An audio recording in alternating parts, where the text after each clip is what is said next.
किसी ने बड़े कमाल की बात कही है कि इस धरती पर ऐसा कोई इंसान नहीं जिसके पास समस्या नहीं है, और इस धरती पर ऐसी कोई समस्या नहीं जिसका समाधान नहीं है।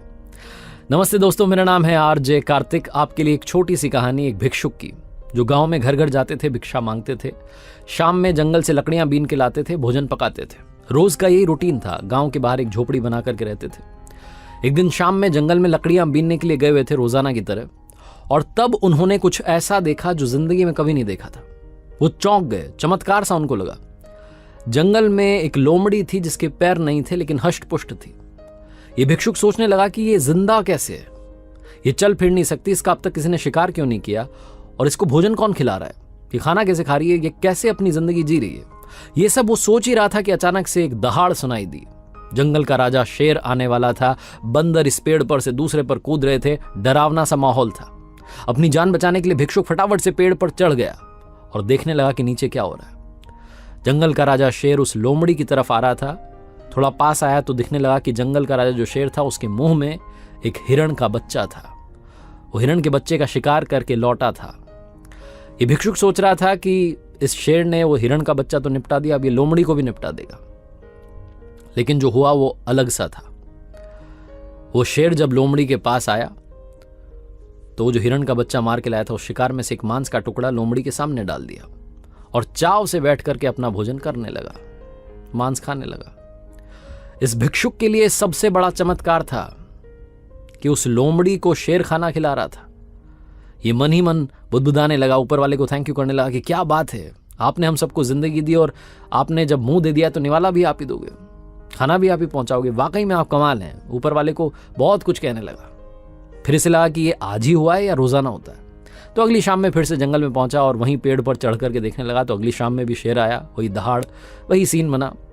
शिकार करके लाया था, मांस का टुकड़ा उसने लोमड़ी के सामने डाला और खुद भी खाने लगा। इस भिक्षुक को यकीन हो गया कि ऊपर वाला इस दुनिया में है और वो सबका ख्याल रखता है। तो अगले दिन से इसने सोचा कि मुझे भी अब गांव में घर घर जाकर के भिक्षा मांगने की जरूरत नहीं है।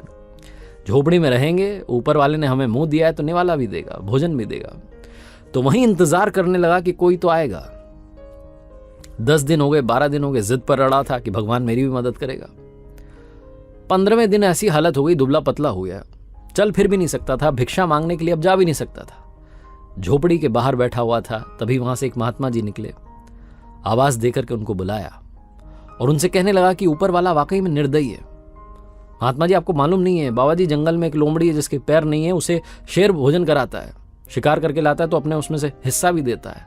और एक मैं हूं जो ऊपर वाले को याद करता है, तपस्या करता है, मेरा कोई ख्याल ही नहीं रख रहे हैं। पिछले 15 दिन से यहां इंतजार कर रहा हूं कि मुझे भी कोई खिलाएगा, कोई आएगा, लेकिन कोई आया नहीं।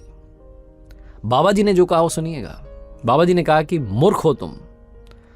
अरे पगले इंसान, ऊपर वाला तुझे लोमड़ी नहीं बनाना चाहता है, वो तुझे शेर बनाना चाहता है और तू लोमड़ी बन के बैठा है। तू इंतजार में है कि कोई आकर के खिलाएगा। तू शेर की तरह ताकतवर बन और दूसरों की भी मदद कर। छोटी सी कहानी है, हम सबके साथ में भी होता है। हम कई बार उल्टा सोचने लगते हैं, हमें लगता है कि अरे सब वो संभाल लेगा, हमें अपना काम करना होगा, ताकतवर बनना होगा, शेर की तरह जीना होगा। और जब हम ताकतवर हो जाएं, जब हमारे पास में काफी कुछ आ जाए, तो दूसरों की मदद भी करनी होगी। छोटी सी कहानी है, बस सोच का फर्क बताती है। एक बार फिर से आपसे कहना चाहता हूं, ऊपर वाले के आशीर्वाद के साथ, अपनी सच्ची मेहनत के साथ और अपनी फैमिली के प्यार के साथ कर दिखाओ कुछ ऐसा कि दुनिया करना चाहे आपके जैसा। याद रखिए, हर सोमवार सुबह 9:30 बजे मेरे साथ देखिए एक नई कहानी।